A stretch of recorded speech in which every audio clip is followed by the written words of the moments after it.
We are the Gujarat Technological University. Since its inception over a decade ago, GTU has been empowering young and curating minds to realize their true potential. Over 4 lakh inspired students are enrolled with one of the premier academic universities in India. With more than 450 affiliated colleges in its fold operating across 5 zones of the state, GTU, the International Innovative University, your place to move forward. Hello dear students, today in this lecture we are going to see the theoretical and very important model that is known as Kroning-Penney, that is a KP model. If you go through the previous year's question papers of GTU, mostly you will find this question, and hence in view of your GTU examination this is the most important question, and hence you have to be prepared for the same. So let's initiate this article. So far we have dealt with the free electron, and when I'm talking in terms of free electron, that means it is in the absence of external electric field. Okay, in fact the electron in a crystal experiences a periodic potential, this is most important, which is along the ionized atoms. For one dimensional lattice with a lattice constant small a, which have seen in this figure, here you can identify the lattice constant small a, and the motion of free electrons, or you can say the potential energy. See, this is the ux versus x. The potential energy at different positions are reported in this figure number A. So one dimensional periodic potential energy model, where figure A is the sketch of potential model and figure B is the Kroning-Penney model, where the major difference you can identify is in figure number A there is a negative potential energy has also been reported, whereas the negative energy is eliminated in the Kroning-Penney model, which means the electrons can only possess the positive potential energy. This is the major assumption of Kroning-Penney model. So here now you will see the mathematical expression, but don't worry, these are the very simple mathematical relations. Just you have to remember the particular operations which we are going to perform in each of the equations. The Schrodinger equation, which is the well known for the wave function, is written as minus h cut square upon 2m del square psi upon del x square plus ux minus e psi is equal to 0. This is your equation number 1. It's my duty to explain each and every parameter which includes in this equation. H cut is equals to h upon 2 pi, that is the well-known Planck's constant relation. M is the mass of your electron.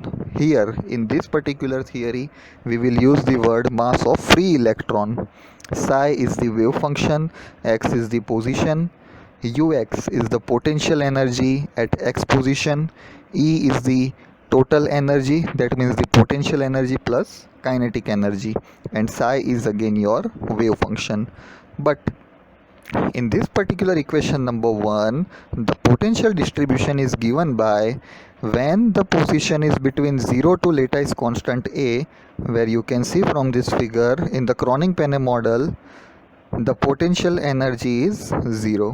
But when the position is limited to from minus b to 0, you can identify the values are obtained at u0, that means the potential energy is converted to u0. Subject to the following periodicity requirement, ux plus a plus b, that means this position plus a plus b will gives you the total potential energy, because the electron is traveling to lattice A and then to point B. So this is the final position, which is equation number 3. Schrodinger equation exhibited a solution. So the general solution for equation number 1 are these are the identical equation. Again we will consider the two position from 0 to lattice constant a and from minus b to 0. So psi is equal to a e raised to I k x plus b e raised to minus I k x, where k is your wave vector. For the second condition, psi is equal to c e raised to qx plus d e raised to minus qx. We will identify this k and q later on, where first of all E is equal to h cut square k square upon 2m and u0 minus E is equal to h cut square q square upon 2m. So here in this equation you can see the u minus E and h cut square upon 2m are further identified as equation number 5. K and Q are to be determined, which are the constants from which the eigen energy E of the electron inside such a periodic potential. Periodic potential means what?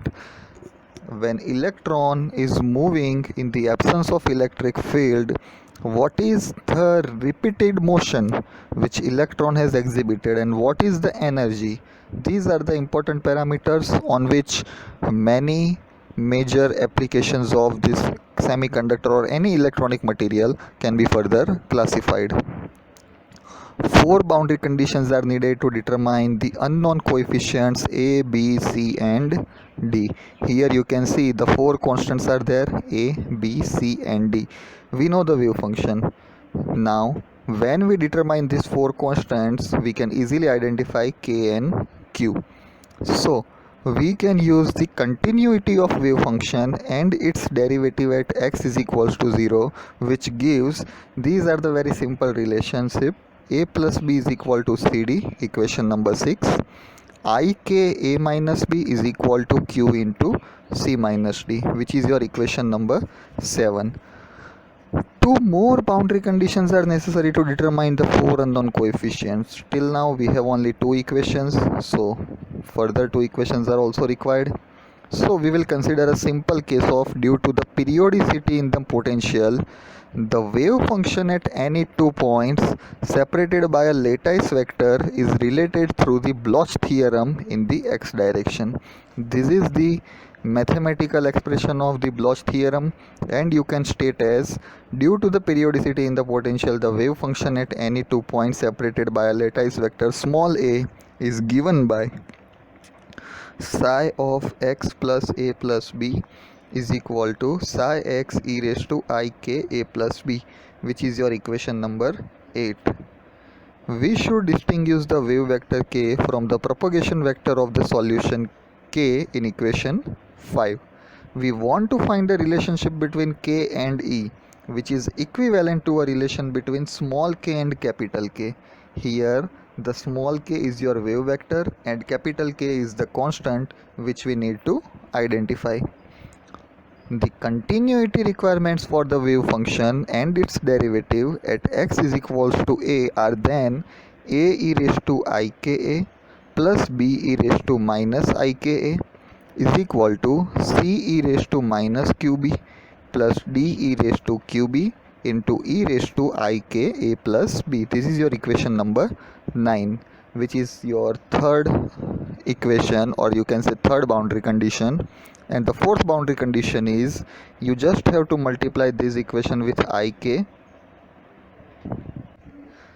and the equation 9 and equation 10 are mostly identical, just you can see the difference in the sign to the b and d coefficients, so, and the multiplication of Ik and qe factor. So equation number 10 is Ik a e raised to Ika minus b e raised to minus Ika is equal to q into c e raised to minus qb minus d e raised to qb into e raised to Ik a plus b. Four equations with four unknowns have a solution only if the determinant of the coefficients vanishes. So this is the major simplified equation number 11, q square minus k square upon 2kq. This is nothing but the SC relationship. Okay, SS plus CC is equal to 2C, So q square minus k square upon 2kq sin h qb sin ka plus cos h qb cos ka. This is the hyperbolic tangential function, here cosine and here the sine. Cos ka is equal to cos ka plus b. The result can be simplified if we represent the potential by the periodic delta function obtained for the limit b is equal to 0 and u0 is equal to infinite, in such a way that q square ba upon 2 is equal to p, where a is the finite quantity, that is the lattice constant, and we have already seen in the figure number 1. Now here we will take some assumptions that if the value of q is very greater than that of k and the multiplying factor or this product of qb is much smaller than 1, so equation 11 can be rewritten as p upon ka sine of ka plus cos ka is equal to cos ka. So here this factor has been denoted as capital P, so don't get confused that why this new sign or new symbol capital P is introduced in equation number 12.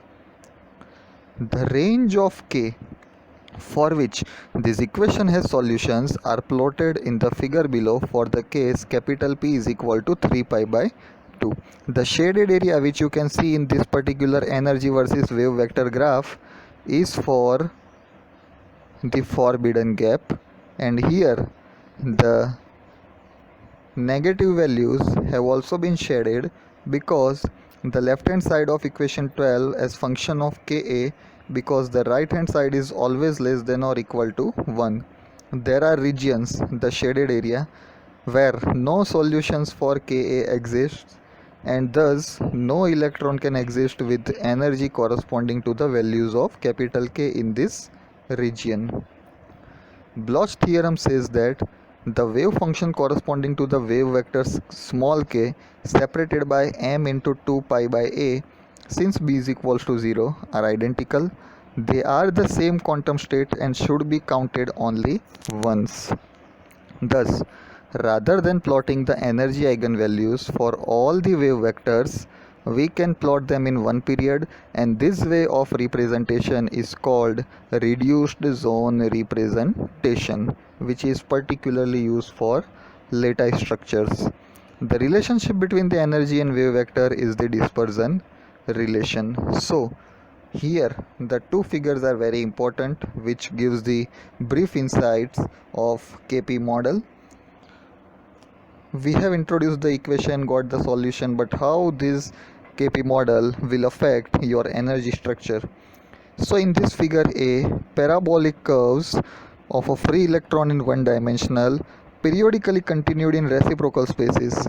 The dashed line is for the reciprocal spaces and the solid line is for one dimensional.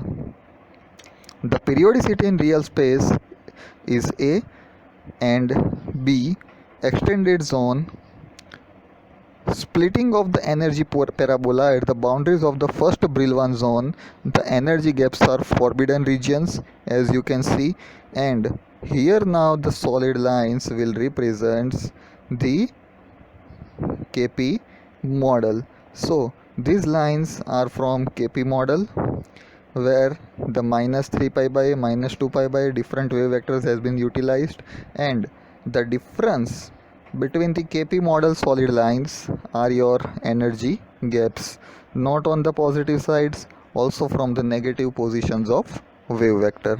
So this was the most important questions in view of your GTU examination, because as I told you earlier, it has been almost in every question paper you will find out this question.